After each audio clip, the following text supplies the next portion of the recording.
Shamans, we understand cause we are the tech shamans. Dude, I got this cool thing to show you. Really, man? Yeah, it's far out and technical and stuff. Oh, so, yeah. Come on and turn it on. Tune into the tech shamans. Come on and turn it on. Tune into the tech shamans. Come on and turn it on. Tune into the tech shamans. Come on and turn it on. Tune into the tech shamans. Cool.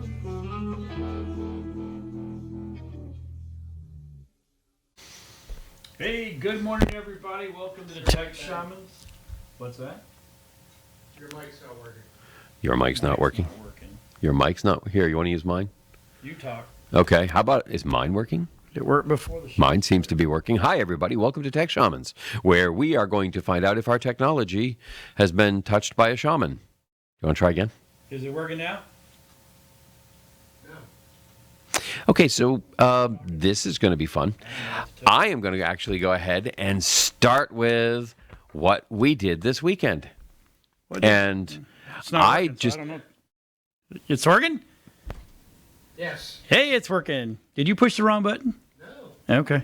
Yep, you went click, and it worked. That's a good thing. Yeah, that's awesome. It's like, So, welcome well, back. actually, you know what? It's probably the ghost we brought back with us. There you have it, because I was going to say, are you ready to talk about what you did this weekend? I can. We went up to Rogersville, Tennessee, and we have a new show called Pair of Geeks. And it's not a pair of geeks, it's P-A-R-A geeks. And actually, I hope Rob You did something. it stopped working. You moved your microphone again? Yeah. When you moved it, it stopped. Yeah. John, I mean, really, you've got one job. I know, right? And There it's, you go. all right. So it's don't the one touch in the back. nothing. Touch nothing. Touch- No, don't touch nothing. No. No, don't Anyway, touch see, nothing. It's a double negative. Sorry, but you were up there. See, it's why I hate Two geeks. Sometimes I love life, sometimes I hate life. Two geeks. Because this Two could geeks. happen. I can't even say geeks right now. Nope. And it's written right there on your chest. So we did a show called we started a new show called Para Geeks, P-A-R-A. Maybe Rob will show the picture of it, and we went to, and I'm very tired, so I don't have my normal. That was a lot of driving. Energy.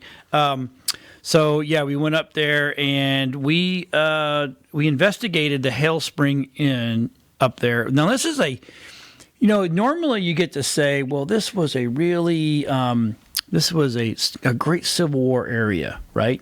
It's a little bit north of, but it's also Revolutionary War. Oh, cool. So there was more to it than just. But where we were doing was Civil War heavy. And it was amazing. It was this 100. It was like 1824. It's almost 200 years old. Yeah. Yeah. No, I'm sorry. That can't be right. Yeah. 1724. No, 17. 1724 would have been almost 300 years old, Yeah, which well- would have been revolutionary. Revolutionary, yes. Yes. Anyway, it was Civil War, the whole 9 yards. And the town itself was actually an old stagecoach run. Oh, nice. Trail. Yeah. So this town was all bars. Like down the road was Jonesboro. Oh, so it was Ybor. Which was all exactly There you right. go. Down the road to Jonesboro was all brothals and stuff like So that. that was Seattle, okay. Right. And then we even got to go to the Ami house, which is everybody up there call, if you're from the South, then it's Amos. A-M-I-S. But in French it's Ami. Ami. Oui, The it Ami means friend. house. Oui. And we went to the plantation that this guy had, which is kind of funny. You think Sal plantation, you figure big white house, big white columns. Yeah. Nope. No, This house was this. It literally was probably the size of the studio, if that. Wow. Maybe. I mean, the studio's big. Studio A and Studio B. But this is not Tara from Gone with the Wind. No. No. But it was extremely important area because it was run by the Ami family, and he was given that land from the Revolutionary War. Okay. And then he bought other lands around and blah, blah, blah. So he's a French. So do you remember the movie The Patriot? Yes. With Mel Gibson. Great, and then, great music. Yeah. And the French guy that everybody hated and that hung out with him. If you watch that movie and then I sit and listen to this guy, this a family member Yeah. of the Ami family. Or actually, the wife was the family. Yeah. And they restored this house. I'm sitting there going, now I know where they got the movie from. Yeah. He didn't say that. He never once referenced that Yeah. it was that. But I'm sitting there going, well, that's the Patriot. Yeah. It really is. Yeah. I mean, and there's been presidents at this location. Yeah. Now it sits on a little off hill and back in the area there, and it's just like 5 minutes outside of Rogersville. But Rogersville was founded by Ami's daughter's Mr. Roger that married the daughter. Did he build a neighborhood? I just have to ask. Yeah, he did. Okay, go Actually, he did. So Mr. Ami bought this tract of land, gave it to them as a wedding present, or a wedding gift, and that's where they started. And they were all big mercantile, and it's super interesting right there. It really is cool. So yeah, we went up there, and because we are the Parageeks, the whole premises of that is we have tech on one side and paranormals on the other, and we work with the PTI team up there, which was Paranormal Technologies Investigators. Yeah. And they are from Jonesboro, but that's the kind of that whole East Tennessee area is where they're out of. So we worked in conjunction with them. It was pretty cool. I mean, there was things that from the engineering side of an audio and video, I'm like, okay, well, I can explain that away. It's not a big deal. But when you can't explain it away, Right. you're like, okay, well, that's interesting because Yeah, been there, done that. I was more in. It seemed like I was more in tune, and the problem was they were having a ghost tour, so you couldn't do a real true investigation because there was way too many people in there. Right. But for what we did get, it was kind of amazing. I got called out by name.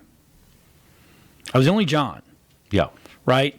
And we were talking. Well, supposedly I was called out by name. Me and Rob had worked. I mean, let's see. Saturday morning was a Saturday morning was a 4:30 in the morning Yeah. call. Yep. We had to go in and pull cables from recording all night, whole 9 yards. So we went to bed a little bit early. Yeah. We went to bed at like midnight. Right. We went early, right? Mm-hmm. So this ghost tour was all Friday. It was, but they said that the last invest they did was in the tavern part of this inn. Yeah. And literally, they kept asking for John. I'm like, whoa.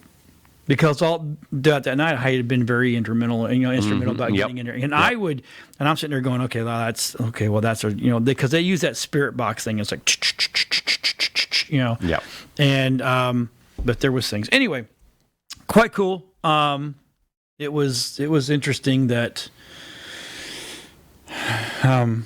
I can't go heavily into it. Yeah. Because we're Because making you a want to show watch out of it. Parageeks, to find out what actually happened. Gotta watch Parageeks. exactly. So, other than that, so let's get on some topics Sure. here that we actually that we brought in. So this weekend was crazy. Kind of have to talk about this one just because You gotta, because it's like the 800-pound gorilla in the room, or in this case, the $247 gorilla in the room. right? Yeah. Okay, so let's talk about this, right? Yep. GameStop. Absolutely. All these people from Reddit said, okay, Let's go screw with Wall Street. And they did. I mean, for those who don't understand, at this point, I mean, this has been all over the place, but a short sale on a stock happens when you kind of get the idea that a stock might drop. And so you sell it before you own it. And yes, what happens is companies will loan it to you from their inventory. And, that inventory doesn't always exist. But, they're all, like patting each other on the back. It's okay, we're good. You're good on this thing. So these hedge fund managers went all in. And GameStop was selling about $20 a share. And they were figuring it was going to drop down to, $10 or $12 or $8 or whatever it is. And so they would make $10 a share just like that. Especially if word got out that all these people were shorting it. Because if that word gets out, that means like, oh my God, they must know something.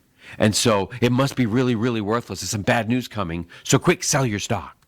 So they actually cause the market motion that they then profit from. Except in this case, it backfired because the shorters, the hedge fund managers, had sold 138% of the shares that actually existed. Which means if there were 1 million shares available, they had sold almost 1.4 million of those shares. Well, some of these shares are in people's accounts. They're not going to move them. They're in, they're locked up in golden handcuffs and, million shares here, million shares there. Right. Nobody's selling this stuff. And so what you end up with is, don't worry about it because the price is going to go down because we've got all this news out that they have put out that, it's trash and it's worthless and it'll drop from $20. And the Reddit users over at this one, Reddit page got a hold of this information and they said, to hell with you, we love GameStop. Right. How dare you screw with these people? How dare you? I mean, they are clawing their way back. They just signed that big agreement with Microsoft, which was a hell of a lifeline for them. Okay, they're clawing their way back on this thing. And these billionaire hedge fund managers are going to come in here and pull this crap. And so they went out and they just bought up every available share off the market. Well, remember, there wasn't that much available in the first place because it really was trading on pretty skinny margins. And so you go out and start buying, 100 shares here and 100 shares there, and pretty soon GameStop shot up into the hundreds of dollars a share, over $300 a share. Oof. Well, but here's the thing. It wasn't like these individual investors who they get into it and they go, oh, gee, I bought in at $200 a share and it went to $300. I could lose $200 a share and I bought 10 shares, so I lost $2,000. That's fine. These morons at the hedge fund, I'm sorry, did I say moron? Yes, I meant to say morons. Idiotic morons, at the hedge fund were buying contracts on these things. So they were leveraging their short sales. So instead of buying just one share, they're buying 10 shares or 100 shares with each contract. And they're just leveraging the crap out of this thing to the point where, when it goes up this many times in value, they end up with, I take that back. You can't buy contracts on short sales. My bad. Okay. But what it is they leveraged $500,000 into it or $500 million into it. Oh. Then... Now, it was probably about $500,000 to $1 million. No big deal, right? Until you multiply it by a 3,000% loss. Oh, my God. Okay. And so what happened was they sold it at $20 a share, and they had to fill it at $300 a share. So every share, they lost $280. So now, if they had bought 1,000 shares, that's $280,000. But they didn't. They bought like 100,000 or 1 million shares. And so they ended up out $3 billion on the deal. And the problem is, so now they're trying to buy it back, so that they can, sell it. What do you think's happening is they're trying to buy it back? It's driving the price up even higher. Right. Because they now have to buy themselves out of this hole that they've created, and all the people that have bought it are now going, what was that? You had a problem? We had something similar like that happen here in Tampa Bay. About 15 years ago, there was a company locally that on the 15th of every month, I think, they would give stock options. The stock options would come out to their employees. And so the stock would be $25 a share. All the employees would run out and sell their stock. It was their monthly bonus is how they looked at it. Right. Right? And so the price would drop down to like $8 a share. And then over the course of the month, it would go back up to $25 a share, which was its real value. And then all the employees would run out. It was trading on really skinny margins. That was the problem. It was a NASDAQ stock, so it didn't have a whole lot of trading going on. But then these guys started looking at this thing going, watching the pattern, I'm going to buy this stuff at $8. I'm going to sell it at $25 every month. So these guys are coming in, they're buying 1,000 shares every month, and that's what was driving the price back up to the 25. Right. Was these guys coming in speculating on it. They didn't care about the value of the company. They're speculating. Right. Okay? They were bad enough because then they said, well, wait a minute. If I can make this much money, I can make twice as much. I'm going to now play the downside. So they started shorting it at $25 a share. And then they'd fill the orders at $8 a share. That's funny. And so these guys are making now $34 a month off this $25 stock that just was sitting here oscillating just like clockwork until the day they got bought at $26.50 a share. So here it is. It's down here in the $8, $9, $10 range. All these people have shorted it. Okay. No, actually, it was the other way around. It was right as it got to the top. They shorted it. And the price went to 26 like 49 because the purchase bid was for 26.50. So at 26.49, all these guys had shorted it, and they're like, "Oh my God, I've lost $1.50 a share." Well, you have until the end of the business quarter to settle your shorts. You have a time limit. You can't wait. So they are all like, "Well, maybe maybe the deal will fall through, and then the whole thing will collapse, and I'll still make all my money."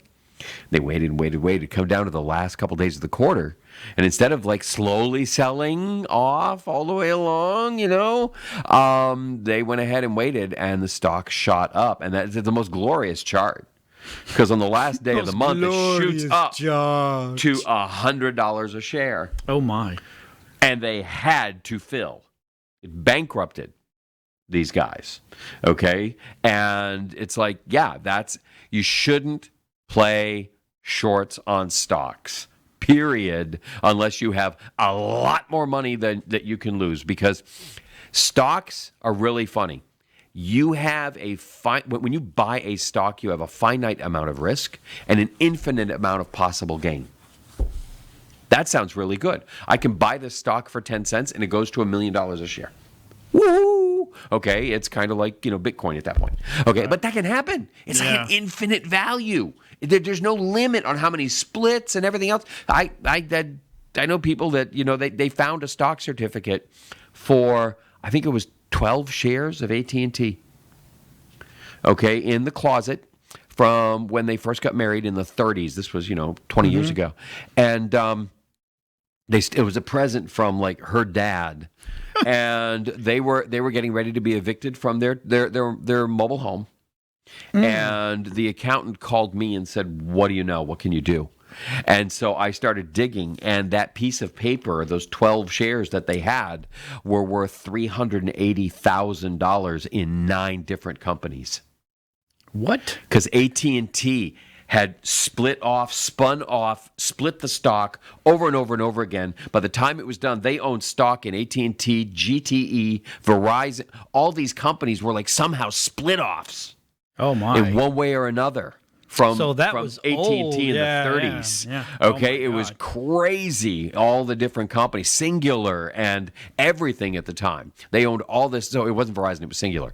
But they owned $380,000 sitting in a piece of paper in the back of the closet in a file box. That's amazing. Okay, they had no idea. So yeah, they were all set for the rest of their lives. But you see how you have infinite potential for gain. Right. When you short a stock, you reverse that equation. You have only a finite possible gain. If it goes to zero, the most you can make is the amount you paid per share. But if the price goes up, it can go up infinitely. Right. So you have infinite potential for loss when you do that. You need to be infinitely wealthy in order to do that. Let that be a lesson to any of you out there thinking about, getting into shorting stocks. It's a very, very bad idea. Very bad. All right. Unless you're an institutional investor. But there you go. That's what happened with GameStop. And that's why this whole thing has become this whole, I want to say Robin Hood, scenario where, they're beating funny. the rich, which is what Robin Hood was supposed to be about. Right. And now we run into the whole Robin Hood debacle where they came out and they basically said, we're not going to let you trade anymore in this stock. Well, who the hell are you to say that? Who are you to stop people from trading in these stocks? You got no business sticking your nose into a free market and saying, no, all but this one. We don't want you doing this one. That's the absolute opposite of what Robinhood was supposed to be about, which Right. was supposed to be empowering people. That's why they're getting their to asses invest handed to them. from the from the nerdosphere, from the geeks out there, From from Reddit. the investment geeks, The whole from Reddit Reddit. side, Okay, right. anybody that's been heavily involved in the, that's not a one percenter. Right. Has been hard as nails on them, and rightfully so. I mean, as far as I'm concerned, I saw this and I thought it was absolutely true. The only problem here is that those hedge fund managers really should have read their user agreement. And that's it. And they clearly did not.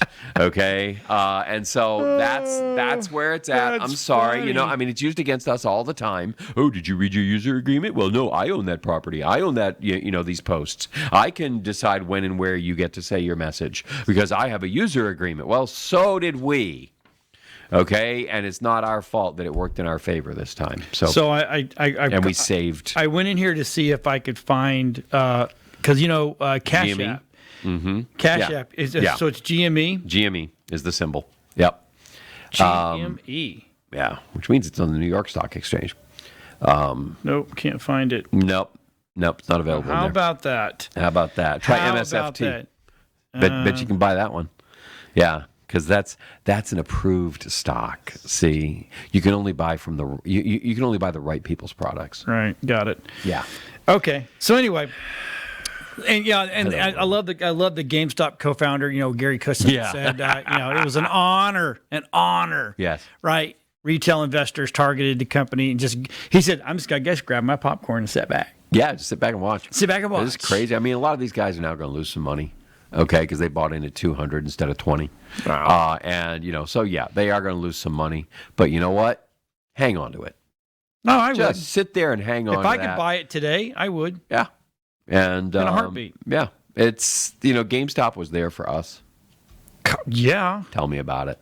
And yeah, now one thing I did see, and I did not have this verified, was that GameStop, with all of the proceeds of this and all their new ability to leverage their stock value, they will be offering up to 25 cents per game that you bring in and try to trade it. Okay. Yeah, I remember back in the day, you could get some good. You can get Serious Jack on those things. Yeah. Yeah. Now everything's downloadable, so it's like, there's still a few out there that you got to have. So, but here's something that I think Rob put this, or maybe did you put this in? Or did Rob put no, this in? I think Rob and I immediately recognized some of it because Spotify. I didn't know. I just got a pop up last week on my phone from Spotify when I logged in that they are now doing voice activation, because it was really kind of annoying because and I have an iPhone and I love it, but I could say play my playlist from Spotify and Alexa would do that. Alexa might do it, but Apple only wanted you to use Apple Music, and so they didn't allow the cross functionality. Yeah, so Spotify secures horrifying. Spotify now you can go, hey Spotify. Right. And your phone will then play, and you can. And I've got names for my playlists and everything else, and that is so easy for me rather than trying to thumb through and find stuff. But it is scary. They're going a little further with it, according to these patent filings. Now everybody files patents on stuff, okay, just because they can, and because you're a fool if you don't. But in this case, detecting your gender and emotional mood. That goes way beyond the patent. It monitors background and noise speech, which is the same thing Facebook has been doing. Yeah. Did you know you can go turn that off? Yes. Well, they tell you can. Did you know that your iPhone now has an orange dot when it's on? Yes. Yes. So, and your green dot when your video's on. Yes. So, but you can go into your back end user of your iPhone. Yeah. And you can go in there and tell it, do not let this, do not use that activity monitor me offline. Yep. Yeah, exactly. Which is crazy that you have, I saw it about. Well, I've always known that Facebook's listening. Oh yeah. Well, you ran your own test on it, right? We did our own test, and it worked, and it was like crazy. But now Spotify's jumping on the thing, which is just another reason for me. And that's exactly what it's for. There is the idea that in order for you to use a voice command, it has to be listening. Okay? All the time for you to say the magic words, hey Siri. At which point, she pops on. Okay? But so she has to be listening. The question is, what do you do with that? And Apple has never done anything with it. Okay, that's one of the beautiful things there. They've actually respected the privacy. But now, one of our other stories we're going to be getting into. Have they really? I know, yeah. That's the question. You know what we need? We need a good conspiracy theory on this. I don't think. I think all of them. All of them. I think. Well, when you look at how Tim Cook is taking such a strong stance against that practice publicly, he's either going to be really good at hiding it, and they're going to be the only ones left in the marketplace that are still secretly doing it. And that's only a secret until somebody finds it. Right. Okay? I'm sorry. And then you're toast. So I don't think Tim does not strike me as the kind of person that would do that. Right. And Apple does not strike me as the kind of company that would do that. And Apple is now, basically a juggernaut that is running into the freight train of Facebook. Because Facebook needs to track everything about where you're going, what you're doing, in order to continue to data mine you and sell you. That's their business. Right. They sell you. Okay, it is modern day slavery. They're enslaving your eyeballs, and Apple is saying no, and they're allowing you to turn it off, and they're allowing you to disengage from that marketplace, which is making Facebook and Google mad. Which is making them very, very nervous. Because, there's no doubt about it that if you track buying power and across the boards, Apple phone users represent the lion's share of the buying power in the digital world versus all of the others combined. Did not know that. Okay, yes. Higher net worth, higher spending. I mean, it's all out there on the iPhones. And that's where it comes from. That's why iPhone is still a luxury brand, and it's incredibly pervasive. So it's taking the whole top end of the market. That's why they have a $1 billion sitting in the bank in cash, because they have a large margin with which they can play on these phones. Right. But at the same time, it's that margin. They introduced a cheap phone. Okay, because everybody's like, oh, you need a cheap phone, So they introduced the C. Do you remember the C class? Mm-hmm. Yes, same as the Mercedes C class. It stands for cheap. And it flopped.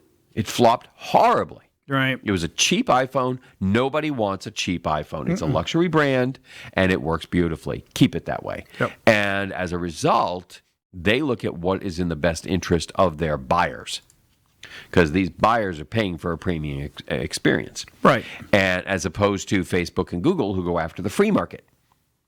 And that's why, they're like, oh, but we have to make money off the eyeballs. And Facebook's like, and Apple's like, okay, that's fine. You just won't make it off our users' eyeballs. So you can go ahead and compete for those Walmart shoppers all day long. And that's what they're doing. So pretty cool stuff. Okay. Well, yep. There you have it, folks. Let's talk about, now you put something in this morning that was I'm kind of interested in myself, is the forms. Yes. We have been doing so much lately with forms. Now, everybody thinks about forms. They go to a website and there's a form there where you fill in your name. I hate forms. Yeah. So make me like forms. Can you make me like yes, forms? Yes, I can. Okay. Or you can go in and there is you got a question about a particular product, and you got the little drop-down box, and you go, okay, choose this, choose this, choose this. Okay? Those things are what we're all accustomed to seeing. Now, there are some fairly complex ones you'll see on some websites where you go in and, you fill in all your name, all your information, everything else, and then it takes you to the next screen, and, you may find all that information then plugged into a form like a DocuSign agreement or something like that, and then you go ahead and sign it, and it'll produce, the legal document, the contract, the PDF, all that stuff. That's pretty sophisticated stuff. What we are finding is that... And of course, it's a self-fulfilling prophecy. We're kind of pushing it, and it's helping a lot of people right now, is that designing forms for your internal work. We were able to take a doctor's office. They were spending about 15 to 20 minutes filling out a form, okay, for one of the procedures they had to do. And so we were able to shorten that up to 90 seconds. Okay, I have to ask. Most of the information was repeated. Oh. Okay, so we put it as the default in each of the forms. Right. And all you had to do, now I've been doing this for 20 years. I did it with Excel back around 1996, 97. Okay, I created a way to do it with Excel where you'd fill stuff out and it would fill out a standardized form that medical offices were using. I did that for my wife for the mortgages world. There you go. But what we 1099. found is that we can now build everything straight into, including a signature if you want. Okay, but what we're doing is we're using it on the back end.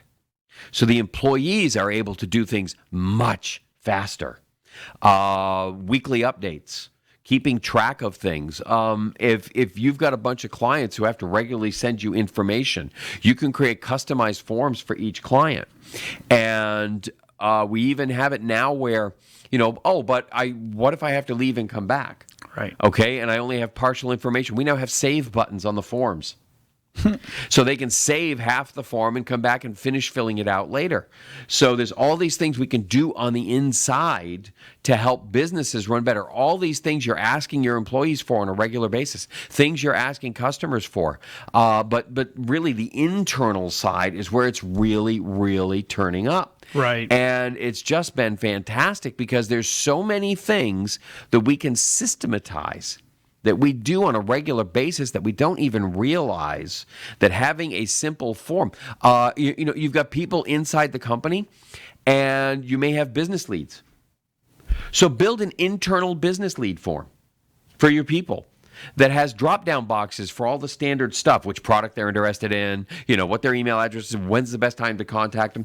Build all that and just have it available on the inside. Now, you can do that by having a unique URL, okay, that comes off your domain name, and then it's simple password protection. And it'll remember the password if they're logged in, okay, and you can even have a simple login page for them. So your employees can just log in and boom, boom, boom, they can do this, and they have access to these forms, and they can fill them out, and then you hit it, and what's nice is it does two things. Number one, you automatically get an email. About what's going on, what that lead is, or you or anybody else who needs to get that information instantly gets it. We just did this for a transportation company. And it's super because the leads coming off their homepage are now going out exactly to where they need to go. But their drivers are getting leads. Right. So their drivers are actually using the lead form from the homepage, okay, in order to send the leads out instantly because it's all the information. It's right there. Click done. And it's so easy for them to find their own homepage. But it not only sends the email, it also stores everything in the back end in a spreadsheet. Oh, that's pretty So cool. you could just go ahead and download all those leads, all that information, all those reports, all that whatever that you want people to do, and there it is in the back end for you anytime you want it. So this is all, forms are just like hitting their stride internally, and you don't realize how much of this you can control, and how much of it you can program so detailed around what it is that you need for your employees, and it's all right in the back end of your own website. So would this your be the own same thing marketing as platform. TPS reports? Yes, it is exactly the same. We found a way to automate them. And, of course, the show's off the air now, but whatever. Have you got your TPS forms done today? Well, no, not today, but Can you come in later and I do finished Fridays. Do you have a red stapler? No, I have a black Good. stapler. You don't take his red stapler. I will not take your red stapler, I That's promise. awesome. Yes. Okay, so we have a non-automated form in house for our videos that we segments and stuff like that when we work on them. So you're right that it is a good thing. What's Very the good problem with taking a page? Because Right. so much of that information you don't realize is repetitive. Very. Okay, and so you just create drop downs or little radio buttons. Click, Right. click, click, click. You're Yep, done. yep. Okay, we even have them now. I love this one. We actually have a calculator now that is Oh, you're getting pretty fancy now. awesome. Yeah, I mean you can put in an order whatever you want, and it will come up with the order. And it's not like an online store; it's an online calculator. The factors cross-reference, and so when you get to the end, here's your price. You hit buy it now. Done. Damn. Yeah, That's we cool. just launched that one last week on a website, and it has been awesome. It's so easy. People go, "Oh, this is all I got to do. Click. Okay, this is what I want. Boom, it's done. Buy it now, right at the end." Right. Yeah, awesome stuff like that we can do. All right, so let's jump back to Tim Cook. Okay. Because he looks like he said, looks like the headline reads, Tim Cook may have just ended Facebook. Yep. Looked like there's no more Mr. Nice Guy. No. So, and in this is, in recent speech, Brussels Marketing International Data Privacy Apple CEO went off on the offensive against Mark Zuckerberg and Facebook. Mm-hmm. Cook speaks to be a direct Facebook attack on Apple. Yeah, it was Because Facebook hates Apple because Facebook is not letting Apple's not letting Facebook track you anymore. right, And that made Facebook mad. right. And it kind of ticked off Oh yeah, it definitely ticked off Google. Google. The ability to turn that off shuts down their whole business model. And we've been talking about the handshake as a piece of software that's based on, of course, blockchain security, so that you own your own data and you only let it out when you want to, and you can sell it to someone if Right. you want to, but it's yours. It doesn't belong to Facebook. It doesn't belong to Google. They're turning around and selling it, but it's yours. It's your data. It's your information. It's your And Apple is coming out basically on the blockchain, handshake side, and saying, nope, this belongs to our customers. And our customers, see, when you're in that, like low end, got to have everything free, I know somebody who absolutely refuses to buy anything, to buy a book. right. Okay, because all this written material, I won't call them books, written material is available for free on the internet. So why buy a book? And that person is not a lead worth paying for. But if you're somebody like, my household, in which we regularly buy 100 to 200 books a year, minimum. Our library has well over 2,000 books. And we're talking both digital and hard copies. So, and sometimes both of the same. We are high value targets. Right. So if you want access to me as a book buyer, you're going to pay for it because it's worth it, Right. to be in front of me. I just find I just love the fact that Tim Cook says enough's enough. Yeah. He said, no, I'm sorry. You are prioritizing your profit over society. And yeah, they're touching on things that are a little sensitive in terms of stifling free speech, but there is a difference. Nope, I owe $10. There is a difference. We both look at our phone like, okay, whose phone was it? Mine or yours? Between stifling free speech, Right. which we have seen, Yeah. and that's where they're flip-flopping into now, okay, and profiting from extreme speech, which is what they have been doing. They have been, segmenting and siloing people and giving them more and more and more and more of the only thing they want to hear, which is you're right and you have every right to be angry and you have every right to hate and you have every right to kill. That's a problem. Sad. Okay? That they are making money off that. And I see where the Section 230 tighteners, okay, are, and the Titans are up in Washington saying no, we need to tighten up this regulation. We need to make it so that it doesn't apply to these kinds of things. Whereas the Section 230 eliminators are saying the problem is you're trying to act like you're becoming censors, and that's not okay either. So it really does come around to what is the better approach, and the better approach, honestly, is to do what Tim Cook is advocating here, Right. and that is to back off and say, you know what, these people need to stop running these ridiculous algorithms that are profiting from extremism.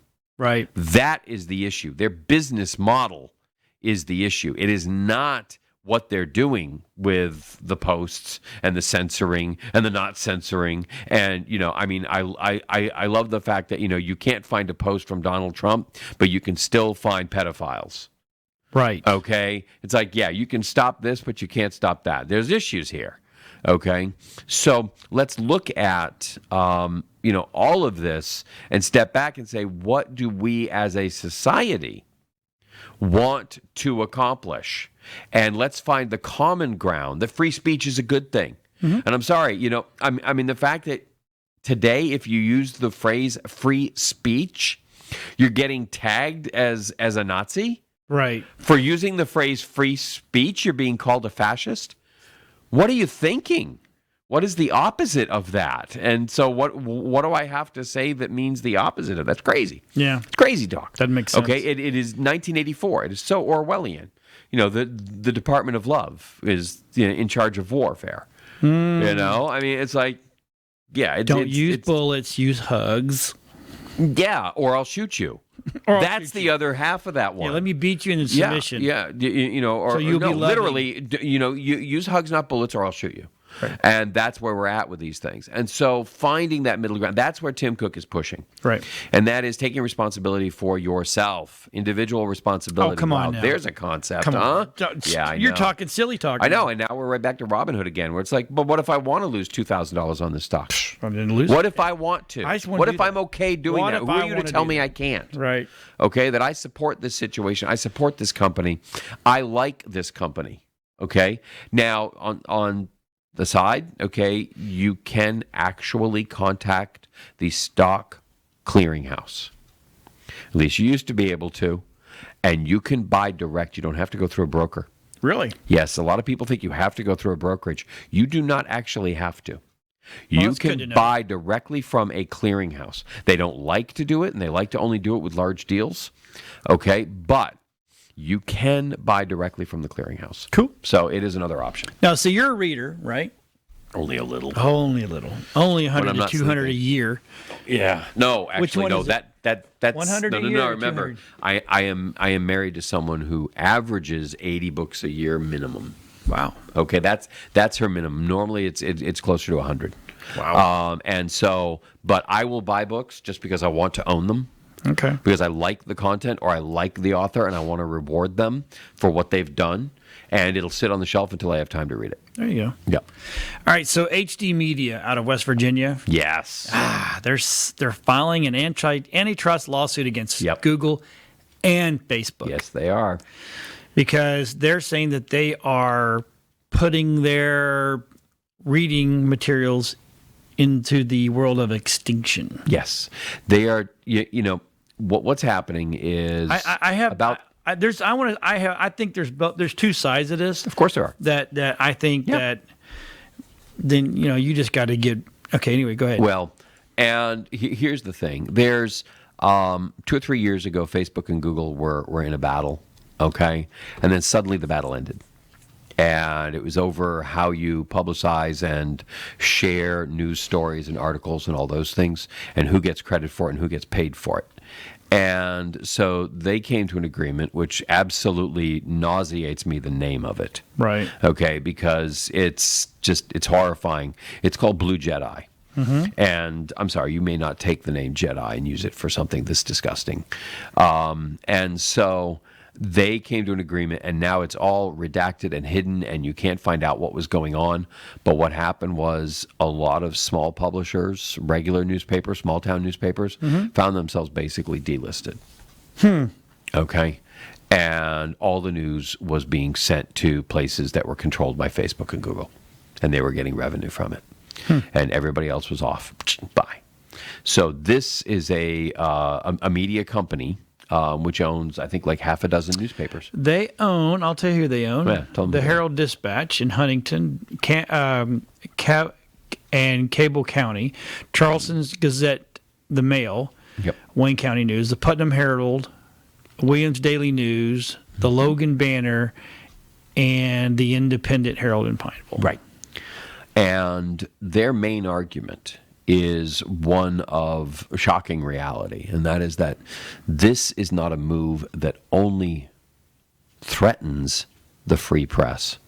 It threatens the existence of the press itself. Okay, so I'm going to stop you. That's where I'm going to stop you. we're going to, because talk I'm about going to both jump sides. on to the digital side of it, because here's the thing: if if your people want to read, Yep. then you should you should incentivize them to read. Yes. If they don't want to read you, Right. and they want to go online, it's not Facebook and Google, and let's just call it out. Well, it's hold not on. all the it's not the digital world that is making your people go to digital. It's the people that are going to They're digital. going to digital. So it's that's not- that, and that's fine. Right. All these places, they all have digital news websites. The problem is Facebook and Google will not send anybody there. Okay, They are trafficking them away from their websites, I understand, where they then make money. I understand what you're saying. Yes. I get what you're saying. But I also get loyalty is loyalty. If these people in these areas that this HD media covers, if those people want the paper, they will go buy the paper. No, it's not the paper. It's the online news. But but That's the the problem point. is people have become They are trying to adapt. I understand. And the big guys are shutting them out from being able to adapt. No. If I go to Google and I put in, if I don't search, Right. here's the difference. Right. How do you Most search? people, you don't have to search. If I live there and I know that the name is the Herald Dispatch, Right. .com. Right. Well, I go in there, put the heralddispatch.com. It goes right there. You are correct. Okay. Yes. See what happens? Nobody does that anymore. No, everybody thinks you have to go to the search line. You go and to the Google no. bar and you Right. type in, Okay, and so that's what a lot of people do, especially in these rural areas. That's not- okay. And so that is an education thing. But then, secondly, you have an issue where you have 3 local newspapers, Mm-hmm. okay, and you're going, oh my God, there's a sinkhole on I-75. So you put in sinkhole on I-75, and it takes you to Google News. And it takes you to Yahoo News, and it takes you to Facebook News, and it takes you to all these other news services. And somewhere down in here, Channel 8 will finally be found, okay? But they will redirect you anywhere else where they have a contract to get paid for that click. Right. And that's how the Google same got thing, sued too. in Europe. Yeah. Okay, for redirecting people into Google products. Well, I actually get the, Yeah. And that's not what a search engine is supposed to do. Okay, but it's not a search engine, though. Yes, it is. Google is a search engine. Okay, if I live Yep. in Tampa Bay, right? I live in Tampa. I live in the Tampa Bay area. Yep. And if I want to find out what's going on, I'll go to myfoxtampabay.com. Sure. I'm not going to search for it. I'm not going to put a big hole. I'm going to go there because 10 to 1, it's right there. Yeah, but you are 1 in 10. Well, I know. Okay, and I'm that's the smarter thing. than the average So, rabbit. but Oh, man, well, we know that. my phone died. Yeah, that's fun. my Did you do your update this morning? By the way, important news before we cut out of I wanted here. to get out of here. We got 9 For those minutes. who have Apple products, okay, especially your phone, there is a new update out today. we got fine. I mean, I just my Yeah, laptop. I know, but I We're just good. this is an important thing, okay? There is a hack problem with the latest Apple update 10.3. Okay, 10.4 is out. You must go download it today. It's in there. It's on your phone. Yeah, I got it this morning. Yeah, I got mine too. And so snag it and download it because you are at risk. Yeah. And so nail that puppy. Get that done. Sorry, this public service announcement was brought to you by Sane People. Thank you. Sane. I'm not sane. I'm the farthest thing from sane. Okay, yes, but both of us over here are just fine. That's okay. Both of us. Yeah. I keep telling everybody, I have to ask everybody, well, we going to do this? I don't have to ask Bob first. He's like, Bob, who's Bob? I'm like, well, Bob's the other guy in my head. He's the voice Well, in I've your got ear. 4 or 5 in there now, so it's like we got a little Yeah. quartet going That's on. good. That's good. No one likes Chantel. I'm just telling you right now. Chantel is a diva, and that is the way it is. Well, yeah, it happens. So, but Bob's always the one that gets me in trouble because Well, Bob will go, "Yeah, that's a good idea." yeah. Hey, well, watch this. Right. So, we got All the right. Super Bowl coming, right? I heard something about that. Yeah, it's like Here in Tampa. It's like a game or something where they Sport ball. yeah, I Sport know. ball. They hurt each other for no reason. I was actually in the halftime show in like 2000, I think, 2001, when it was here in Oh, really? Tampa Bay. Yeah, that was 2000. awesome being down on the field. Yeah, and I mean, I never watched the game. I never cared. It was just awesome being part of the halftime show. So with under a week to go, Super Bowl plans. If you were Verizon, they are trying to come. iPhone 12 users can who are watching on the CBS broadcasting game on their phones. Yeah, you can choose which view you want. Nice. Yeah. So you basically have the switcher on your own phone. That's pretty cool. Yeah. I mean, you just built that, 4-channel switcher there that you just built, and now you find out that, Apple's actually got one in its phone. In its phone. In the phone. Yeah. Well, it's an app. It's an app, but still, it's a pretty CBS cool. app. Yeah. Right? If from what I understand, it's a CBS app, which I have because I watch. I watch Star Trek Discovery. Yeah. Best Trek since Trek. Now you got me sitting here saying, okay, how do I build that into our website so that anybody who's watching, like the Nerdosphere games wants to be able to switch between camera views themselves? Okay, you figured that out. I'm going to figure that one out for you, that'd be kind of cool. But I mean, let me work that one. But it's all based off the 5G. Yes. That'll kill you. Yes, and you're going to have to watch it on your COVID. phone, okay? Because nobody can be there. Have you read about California and how they've reopened outdoor seating at restaurants and stuff like that, so people can go out? Really? Okay. Yes, but on Super Bowl Sunday, all TVs must be turned off. You're I wish I were kidding. You are shitting me. So it's like you can go to the bar, but you have to have the TV turned off. You can bet your butt everybody's going to be sitting there with their iPhone 12s and their apps. We're already zombies as it is when it comes to these things. Oh, where was I? Yeah, okay. Yep. So even in this rural little town that we were in, this is what you saw. Of course. Walking down the street. Yeah. What else are you going to do in a little town? I would have killed for that when I was a kid. Well, there's a lot to do there, actually. You just got to be willing to go do it. So,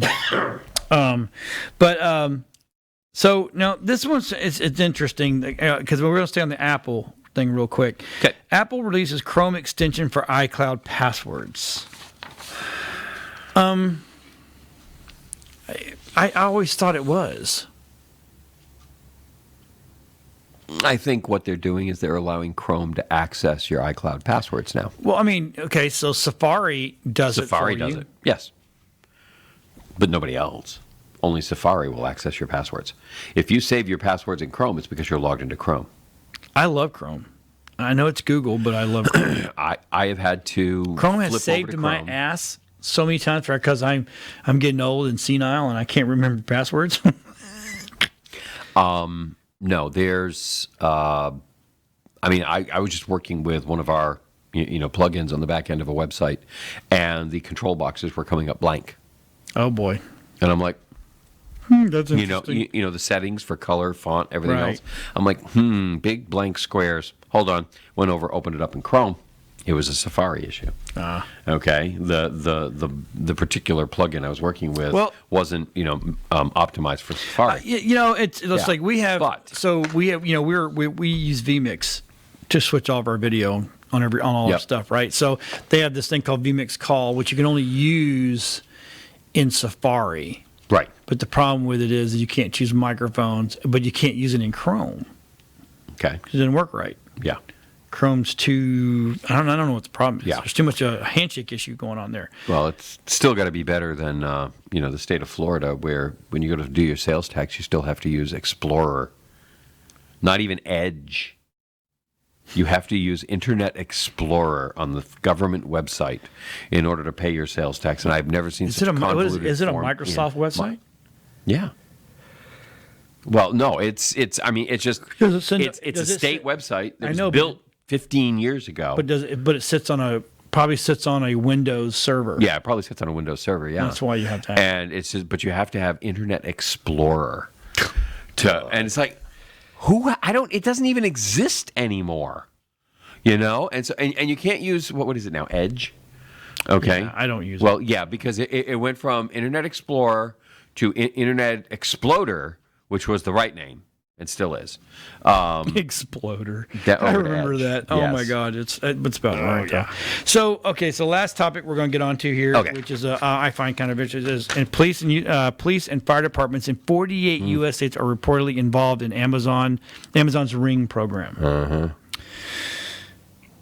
I Don't know worry, you there are don't no like privacy Amazon. issues Yeah. involved here. None at all. Can't tell me they're not listening. We are, and I mean, it's not like these are the same people, you know. I mean, yeah, we were talking about Google and Facebook and privacy.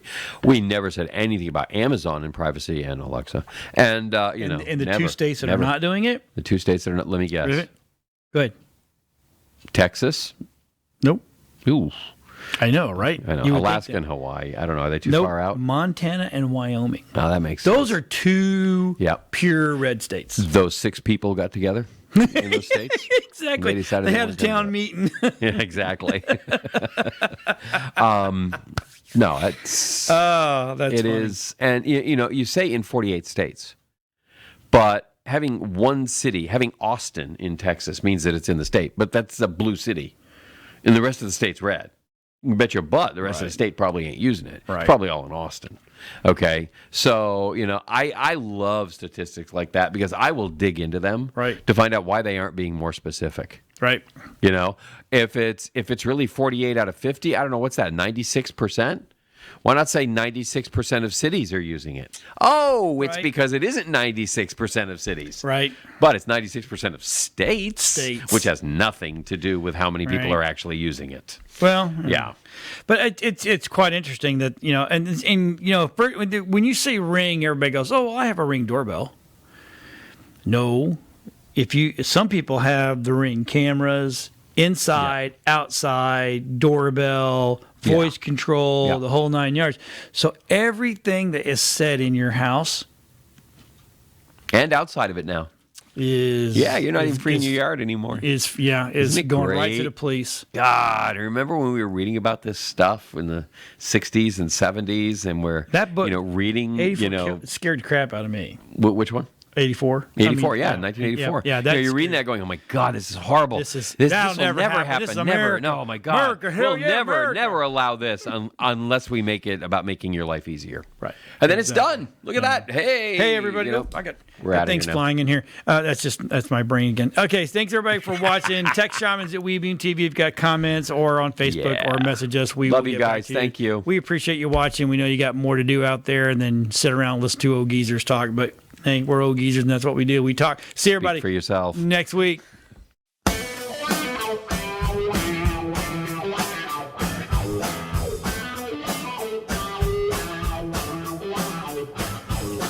We got the plans 'cause we are the tech shamans. We understand 'cause we are the tech shamans. Dude, I got this cool thing to show you. Really, man? Yeah, it's far out and technical and stuff. Awesome.